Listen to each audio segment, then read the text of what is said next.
ఐక్యరాజ్య సమితిలో సింధు నదీ జలాలపై చర్చను తీసుకువచ్చి భారత్ను ఇరకాటంలో పెట్టాలనుకున్న పాకిస్తాన్కు మన దేశం అంతే ధీటైన జవాబే ఇచ్చింది. తాజాగా మన దేశ ప్రతినిధి పర్వతనేని హరీష్ ఐక్యరాజ్య సమితిలో మాట్లాడుతూ, పాకిస్తాన్కు మేము చుక్క నీటిని సైతం వదిలే ప్రసక్తే లేదు. ఇండస్ వాటర్ ట్రీటీ అనేది గతంలో జరిగిన ఒప్పందం. దాన్ని మేము ఎట్టి పరిస్థితుల్లోనూ కొనసాగించే ప్రసక్తే లేదు. మేము దీన్ని పూర్తిగా రద్దు చేసేసాం. దీన్ని మళ్ళీ పునరుద్ధరించబోము. ఒకవేళ ఆ విధంగా జరగాలి అంటే పాకిస్తాన్లోని ఉగ్రవాదం పూర్తిగా అంతమైపోవాలి.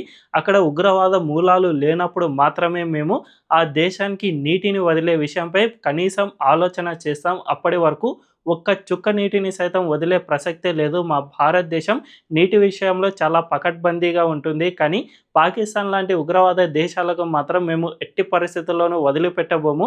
ఆ దేశం దాహంతో అల్లాడిపోయినా కూడా మా మనసు కరగదు. ఎందుకంటే మా దేశంపై ఆ దేశం పదే పదే ఉగ్రవాద దాడులకు పాల్పడింది కాబట్టి అలాంటి దేశానికి మేము చుక్క నీటిని సైతం వదిలిపెట్టబోము అని భారత్ తేల్చి చెప్పింది. దీన్ని బట్టి చూసుకుంటే పాకిస్తాన్ ఇకపై ఐక్యరాజ్య సమితికి కాదు కదా, వేరే ఏ దేశం దగ్గరికి వెళ్ళినా కూడా ఆ దేశానికి చుక్క నీరు రావు అని స్పష్టంగా చెప్పినట్లయింది.